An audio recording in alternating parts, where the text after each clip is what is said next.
বলতে পারিস আমি কি দিয়ে বাজব, কেমন করে রইব এই বাদিনীর ঘরে? সখী, শুধু তাই নয়, আমি আরো কি দেখেছি জানিস? সখীরা বলছে রাই, তোর যে ভজন অনেক গভীর, তোর দর্শন সে যে অপূর্ব, তোর মুখে শুনবার জন্যই তো বসে আছি। বল বল দেখি আর কি দেখেছিস তুই?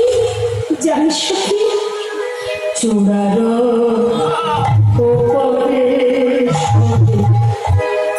শোভে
গোবিন্দের মাথায় যে চূড়া, তার উপরে ময়ূরের পাখা। দেখলে যেন মনে হচ্ছে এটা ফুলধনু না ইন্দ্রধনু, মানে ইন্দ্রের ধনু না কামদেবের ধনু। আমি তো কিছুই বুঝতে পারলাম সখী আমি কি দেখছি জানিস? শুধু তাই নয় রে, বদন কমল, বদনটা কেমন? পূর্ণমিত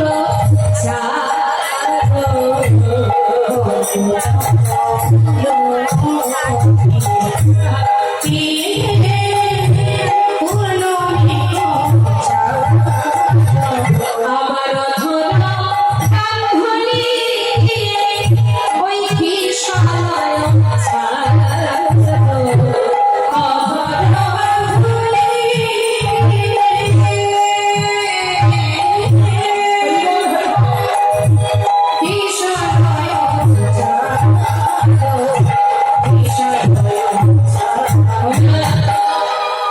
বান্ধবী ফুল দেখেছেন আপনারা? হরে কৃষ্ণ। কে চলে যাচ্ছে সেই দিকে নজর, ভাবছে আমার আপনজন চলে গেল কিনা কি জানি। কেউ যাবে না সঙ্গে, যেমন এসেছেন একা তেমন যেতে হবে একা, শুধু কর্ম অনুযায়ী ফলটা নিয়ে যেতে হবে। কি বাবা, আমরা মনে করি খালি হাতে এসেছি খালি হাতে যাব না। তুমি যে কর্ম করেছো কর্মের ফলটা নেবে না? ভালো কাজ করলে সুফল নিয়ে যাবে, আর কর্ম যদি কুকর্ম হয় তাহলে কুকর্মের ফলটা নিয়ে কুফল নিয়ে কাঁধে করে ঘাড়ে করে বয়ে নিয়ে যেতে হবে। তাই এখানে আপনারা বসে আছেন সুকর্মের জন্য, যে যতটুকু করতে পারবেন বালি আর চিনি মিশিয়ে যদি এক ঝাঁক পিঁপড়ে ছেড়ে দেন, দেখবেন খুঁজে খুঁজে ঠিক চিনিটা বের করে নিয়ে চলে আসে। তাই এটা হলো বৈষ্ণবের কাজ, ভক্তের কাজ। কি গেল আর কি এলো সেদিকে তাকিয়ে লাভ নেই, আপনি কি করতে পারলেন সেই চিন্তাটা করুন। হ্যাঁ, বাঁধুনি ফুল দেখেছেন? বাঁধুনি ফুল দেখেছেন মা আপনারা? হ্যাঁ, বলুন তো কেমন দেখতে হয়? নেদায় গৌর হরি বল। আমার বাবা কিন্তু একদম সত্যি কথাটা বলে দিয়েছে, কেউ দেখতে নেই কিন্তু দেখেছে। এর নামটা একটু যদি ঘুরিয়ে দিই, মানে যে নামে আমরা জানি সেটা হচ্ছে ইংরাজিতে টাইম ফুল। দেখেছেন টাইম ফুল? হ্যাঁ, সেটা দেখেছে। বাংলা নামটা আমাদের জানা ছিল না, তাই যেন মনে হচ্ছে দেখিনি, তাই না? ওই টাইম ফুলে দেখতে কেমন না সুন্দর, ছোট্ট ছোট্ট গোলাপ রঙের, ঠিক টাইমে ফোটে, তাই না? হ্যাঁ, তা আজ আমার রাধারানী বলছে জানিস সখী, আমার বধুর যে ঠোঁট, দেখুন এখানেই আছে আমার গোবিন্দের, দেখতে পাচ্ছেন চিত্রপট, এই যে ছবিটা দেখছেন গোবিন্দের বদনের এটা, তো গোবিন্দের যে ঠোঁট দুটো কেমন, ছোট্ট একটা বাচ্চার ঠোঁট কেমন হয়, ঠিক গোলাপ রঙের হয়। তো রাধারানী বলছে আমার বধুর ঠোঁট দুটো দেখলে যেন মনে হচ্ছে একটা বাঁধুনি ফুল ফুটে আছে। তাই গৌর হরি বল, হরি বল। এবার মাগো, ওই যে ঠোঁট দুটি বাঁধুনি ফুলের মতো ঠোঁট, ঠোঁটের মাঝখানে কি আছে? তাহেরতি সুমধুর মুরলী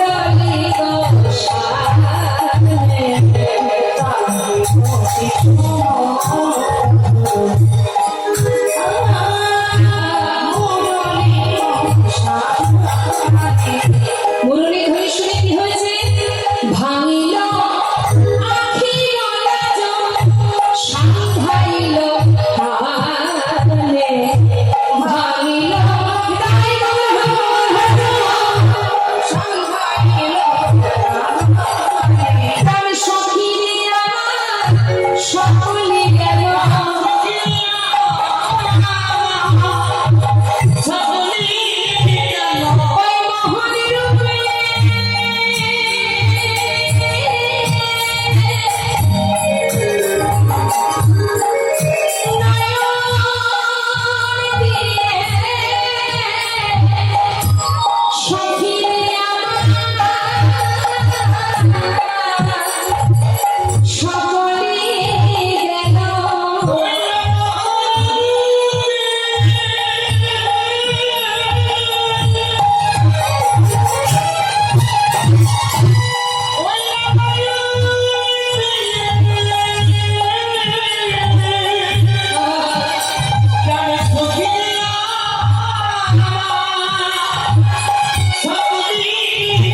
বসে আছে, তাই না?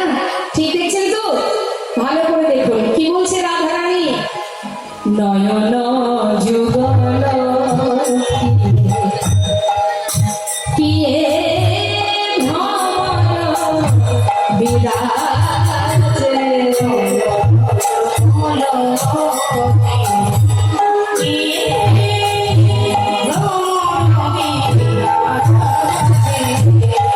সখী অলক্ষিতে যুবতী মাঝে, অলক্ষিতে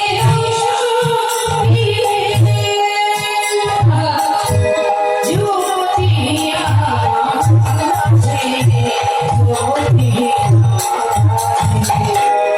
কি বলছেন কথাটা একটু মন দিতে হবে। রাধারানী বলছেন নয়ন দুটো যেন মনে হচ্ছে ভ্রমর। তা ভ্রমর কোথায় বসে? ফুলের উপরে বসে মধুপান করে। রাধারানী বলছে সখী আমার বধূর যে যুগল নয়ন ভ্রমর সে কোথায় বসেছে জানিস? ওই নয়ন যুগল ভ্রমর আমার হৃদয় পত্তে বসে এমন ভাবে দংশন করছে জানিস সখী, সে দংশনে যে অনেক জ্বালা। এই জগতের ফুলে যদি ভ্রমর বসে মধু পান করে জানি না তাতে জ্বালা হয় কিনা, কিন্তু মধুর নয়ন ভ্রমরে যখন আমার হৃদয় পত্তে বসেছে এমন ভাবে দংশন করছে সে যে বড় জ্বালা সখী। কেমন করে বাঁচবো আমি জানিস সখী? এই জগতে যে তাকে ভালোবেসেছে সেই যে যুগে যুগে কষ্ট পেয়েছে, সারা জীবনে জ্বালা পেয়েছে, দুঃখ পেয়েছে। তাই আমি কোনো ব্রজবাসীর দাঁড়ে দাঁড়ে গিয়ে বলবো রে তোরা কেউ আর তাকে ভালোবাসিস না, যে ভালোবাসবি সেই যে কলঙ্কিনী হবে, সেই যে জ্বালা পাবে, দুঃখ পাবে, যুগ যুগ ধরে কষ্ট পাবে। সখী রে এ জ্বালা কোথায় নিবৃত করবো, কোথায় যাব, কার কাছে যাব? এমন ঘরে আমি বাস করি, শাশুড়ি ননদিনী কৃষ্ণ বাদিনী, ঘরে জ্বালা বাইরে জ্বালা, রন্ধন শালায় বসে জ্বলন্ত উনানে ভিজা কাষ্ঠ দিয়ে তারপরে সে ধোয়ার ছলে বসে বসে কাঁদি আমি। জানিস সখী মনের কথা বলবো কোথায়? তাই তো তোদের কাছে বলি সখী। মহাজনে লীলার পাশে দাঁড়িয়ে বলছে গোবিন্দ দাস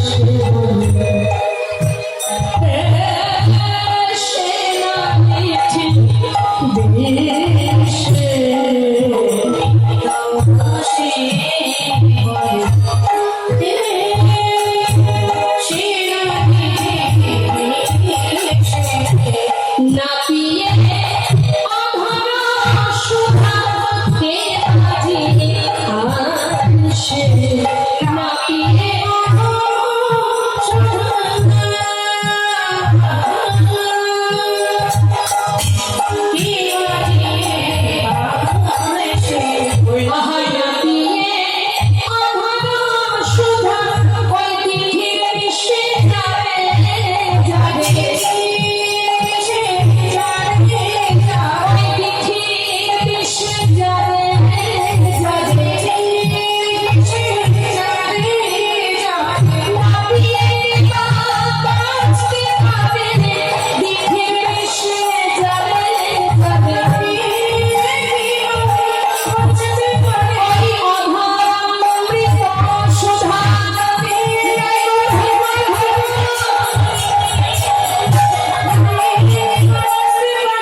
সারা জীবনে কষ্ট পেতে হয় বাবা। ভগবান তো বলে আমি তার করে সর্বনাশ, তথাপিও যে না ছাড়ে আমার পাশ আমি হই তার দাসানুদাস। তাহলে আমরা ভগবানকে ভালোবেসে যদি মনে করি সুখে থাকবো, শান্তিতে থাকবো, ভালো থাকবো, দেখবেন অনেকেই এই ধারণাটা করে, মনে মনে ভাবে আমি গোবিন্দকে ভালোবাসছি মানে গোবিন্দ আমাকে সুখে স্বাচ্ছন্দ্যে ভরিয়ে রাখবে। না, ভুল, তার বিপরীত ক্রিয়া হবে। কি হবে? তুমি যত তাকে ভালোবাসবে তার তোমার অবস্থা কি হবে? দিনে দিনে তোমার সর্বস্ব তিনি কেড়ে নেবে।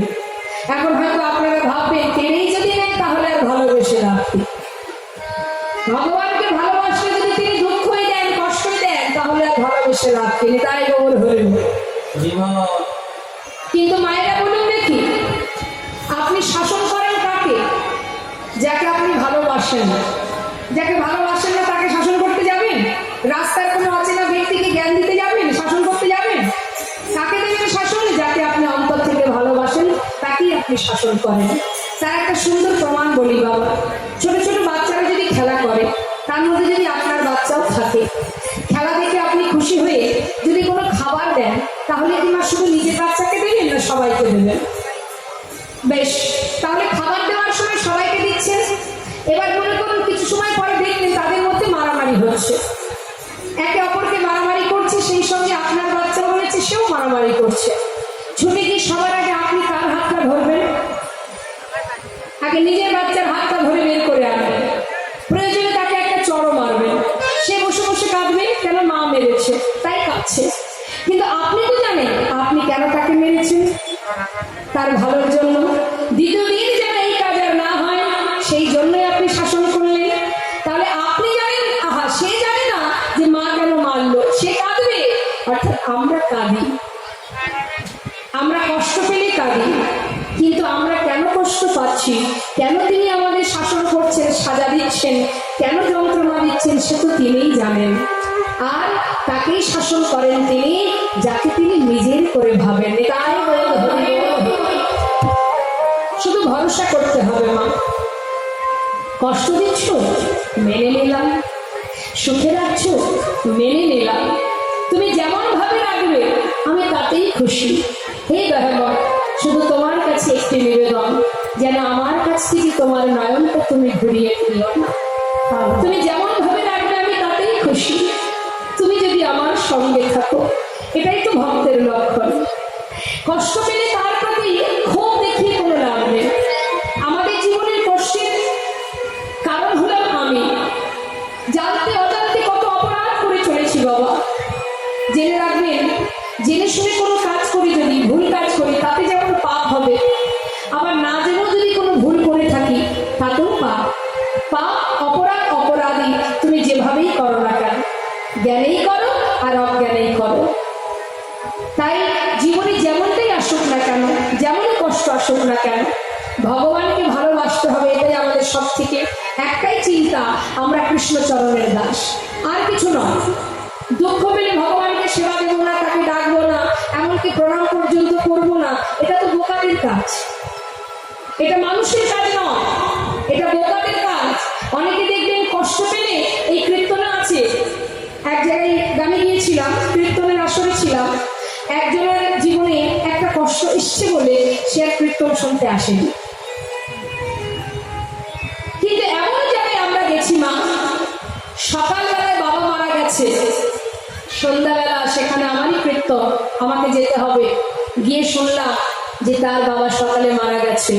গ্রামবাসী সবাই আলোচনা করে বললেন এইখানে কীর্তন বন্ধ করে দাও, যেহেতু যার বাড়িতে কীর্তন তারই বাবা মারা গেছে, অর্থাৎ আর অনুষ্ঠান করতে হবে না। তখন সেই ছেলে উত্তর দিল, না, ভগবানের নাম চলবে। যিনি গেছেন চলে, তিনি চলে গেছেন, তাকে ফিরে পাবো না। কিন্তু আমার ঘরে ভগবানের নাম, ভগবানের সেবা, তার গুণ মহিমা, তার গুণ কথা বন্ধ হবে না। তাই গৌর হরি বল। তাই সবকিছু আমাদের ভাবতে হবে মা, জীবনে যাই হয়ে যাক না কেন তার জন্য আমি দায়ী, এর জন্য গোবিন্দকে ভুলে গেলে হবে না। যে ভোলেনি, সুদামার জীবনে হাজারো কষ্ট, দেখতে দেখতে সর্বস্ব কেড়ে নিল সুদামা। গাছতলাতে জীবন কাটিয়েছে, তথাপিও নিঃশ্বাসে প্রশ্বাসে কৃষ্ণ কৃষ্ণ কৃষ্ণ কৃষ্ণ। আজ রাধারী কথা একবার ভাবুন। শাশুড়ি ননদিনীর ঘরে কর্ম করেছে, রন্ধন করেছে। যারা কৃষ্ণ বলে কাঁদতে দেয় না, চোখে কাজল পড়তে মানা, নীল শাড়ি পরতে মানা, যমুনার ঘাটে যেতে মানা, গগন পানে চাইতে মানা, এত লাঞ্ছনা গঞ্জনার পরেও কেমন করে কৃষ্ণ ভজন করতে হয় রাধারানী বাবিনীর ঘর থেকে আমাদের মতো জীবকে শিখিয়ে গেছে। স্বয়ং ভগবানের বাণী যিনি আছেন, যে সহধর্মিনী, 4 যুগের কথাই ভাবুন। সব থেকে দুঃখের ঘটনা এই কলিযুগে মহাপ্রভুর বামে আছে মা বিষ্ণুপ্রিয়া। ভাবুন তার দুঃখের কথা। মা যিনি ভগবানের সহধর্মিনী, তার তো সুখে থাকার কথা, তার দুঃখটা একবার চিন্তা করে দেখুন। প্রভু চলে গেলেন সন্ন্যাসী হয়ে, সারা জীবন 4 দেওয়ালের মধ্যে বাধা থেকে তিনি কাষ্ঠ বিগ্রহ সেবা দিতেন, আর সারাদিনে মহামন্ত্র জপ করতেন। প্রতিটা মুহূর্ত মহামন্ত্র শেষ হওয়া মাত্রই একটা করে তন্ডুল মানে চাল আলাদা করে রাখত। এইভাবে সারাদিনে যতবার মহামন্ত্র জপ করত ততটা তন্ডুল আলাদা করত করে দিনের শেষে যেটুকু হতো সেটা রন্ধন করে শাশুড়ি মাকে দিতেন, বাড়ির কাজের লোক যে ঈশান তাকে দিতেন, অবশেষে যেটুকু থাকতো মা বিষ্ণুপ্রিয়ার সেবা করতেন। কেন? যাতে প্রাণটা বেঁচে থাকে। প্রাণ যতদিন বেঁচে থাকবে, এই হৃদয়ে থাকবে, ততদিন তো আমি আমার প্রভুর সেবা করতে পারবো। সারা জীবন কষ্ট পেয়েছেন, তথাপি প্রভুকে ভুলেননি। এটাই হচ্ছে প্রকৃত ভালোবাসা, প্রকৃত ভক্তের লক্ষণ। মা আজ আমার রাধারানী সখীদের বলছে, সখীদের ওই সর্বনাশাবাসী কুলনাশাবাসীর ধ্বনি শ্রবণ করে আর ওই মোহনীহার বদল দর্শন করে হৃদয় মাঝে এমন ভাবে দর্শন হচ্ছে, আমি কাকে বলবো? কোথায় গেলে জ্বালা থেকে নিবৃত হব? কোথায় তৃপ্তি পাবো, শান্তি পাবো? সখীদের জানিস ললিতা, আমি আলোকে দেখেছি। কি বলছে মা? দেখলাম চিকন পালা, গলায় মালা, বাজলো পুরো পায়, সখীরে বাজলো পুরো পায়।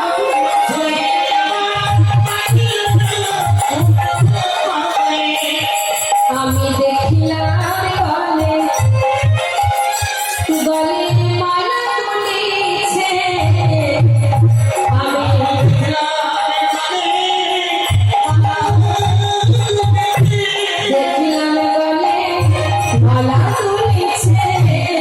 দেখলাম গলে মালা তুলেছে, মালা না তুলাতে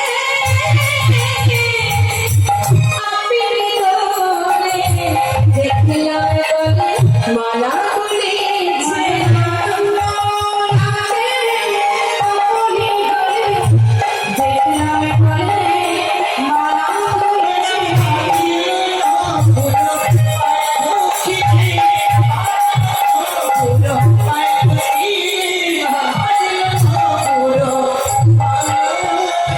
কথাটা বলছেন কি মা? মালা না তোলাতে আপনি দোলে। সখীরে, আমার বধুর গলায় যে ফুলের মালা, সেই মালা বধুর গলায় না তোলাতেই দুলছে। আচ্ছা বল দেখি, আমরা যে গলায় মালা পরি, যত সময় মালাটাকে আমরা না দোলাবো সে কি দুলবে মা? তাহলে গোবিন্দের গলায় মালা আপনি দুলছে কেন? সে যে আনন্দে নৃত্য করছে। হরি বল। শ্রীমতী রাধারানী বলছে, সখীরে সে কি একা দুলছে? না, সে একা দুলছে না, নিজে তো দুলছে, আর আমাদের মতো ব্রজ ললনার মনকে দোলাচ্ছে। সখীরে এমন ভাবে মালা দুলছে, সেই মালাকে দেখে আমারও যে মনটা দুলে গেল। মালা না দোলাতে আপনি দোলে, আপনি দোলে, ব্রজ ললনার মন দোলাতে বলে। মালা না দোলাতে আপনি দোলে, ব্রজ ললনার মন দোলাতে বলে। এই কপর ভাবে দোলাতে বলে।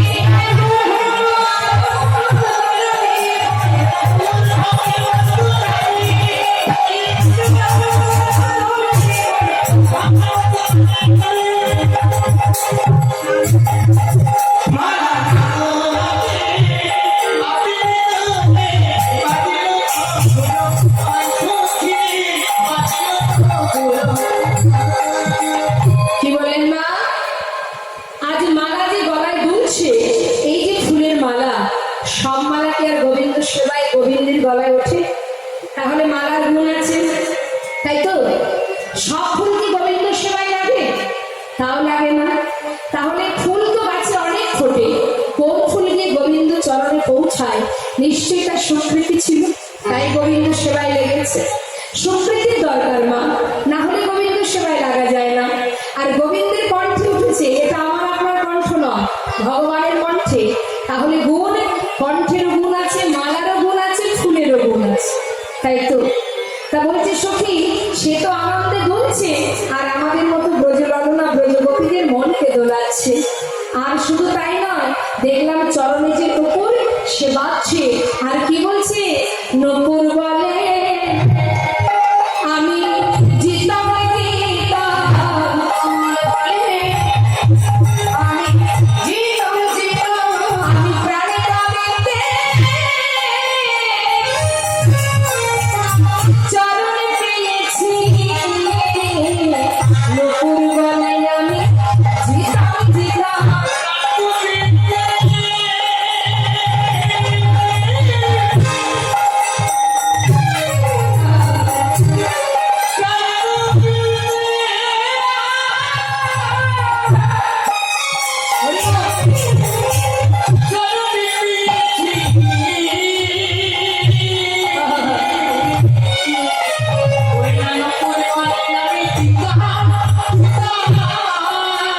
আমার মালা বলে আমি জিতাম, নূপুর বলে আমি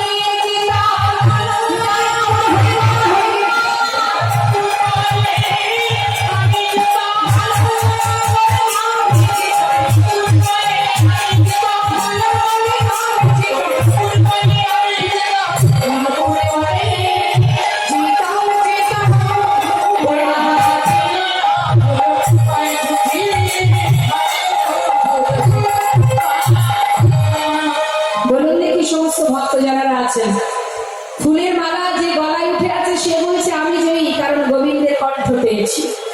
নূপুর বলছে আমি জয়ী, কারণ আমি গোবিন্দের চরণ পেয়েছি। তাহলে এদের দুজনের মধ্যে ঝগড়া চলছে, দ্বন্দ্ব। কে জয়ী তাহলে মা? নিতাই গৌর হরি বল হরি বল। নূপুর বলছে আমি জয়ী, যার চরণে পাবার লাগে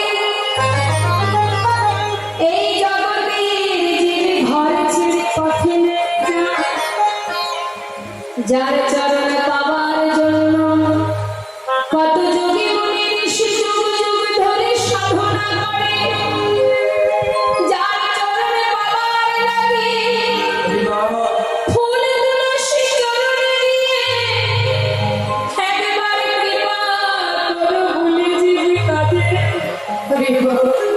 সেই চরণ আমি পেয়েছি।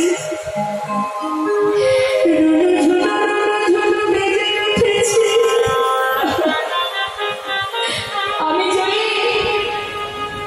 আমি প্রাণে গোবিন্দের যুগের চরণের পরশ পেয়েছি।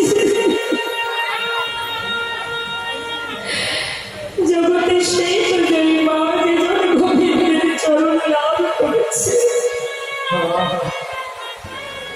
শ্রীমতী রাধারানী বলছে, জানিস সখী, নূপুরের সঙ্গে মালার দ্বন্দ্ব বেঁধে গেছে।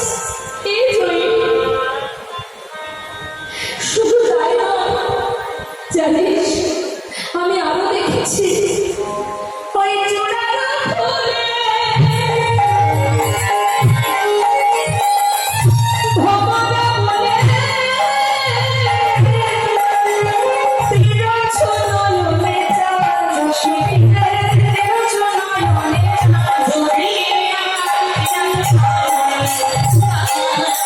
বাঁকা চাহনে বাঁকা নয়নে বাঁকা চাহনে বাঁকা নয়নে। আচ্ছা মায়েরা বলুন, কেউ যদি বাবা সোজাসুজি কারোর দিকে তাকায়, তাতে কিন্তু কেউ খারাপ কিছু মনে করবে না, বা তাতে কেউ বশ হবে না, হবে কি? কিন্তু কেউ যদি একটু বাঁকা করে তাকায়, মানে আর চোখে তাকায়, তো যে দেখবে সেই তো ভুলবে। আর চোখে যদি কেউ তাকায় কারোর দিকে, সে তো এমনি ভুলে যাবে মা। রাধারানী বলছে সখী, একে তো তার বাঁকা নয়ন, আবার চাহনিটাও বাঁকা। বল দেখি এই গুণবতী কত সময় ধৈর্য ধরে থাকবে? বাঁকা চাহনি বাঁকা নয়নে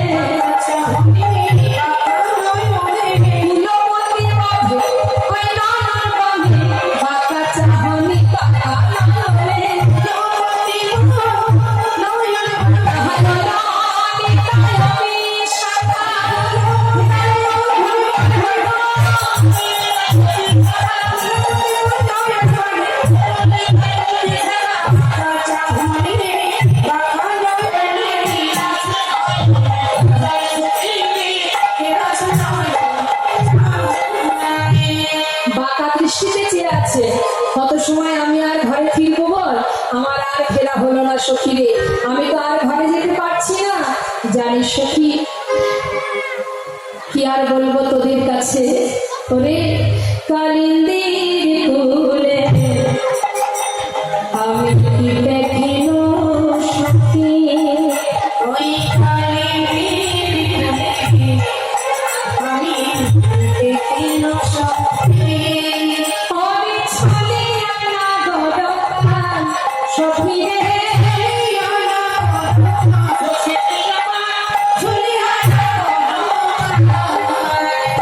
কত ছলনা জানিস আমার নাগর, আমার বধূ, সেই মোহনিয়ার সেই ছলনায় আমি যে ভুলেছি সখী।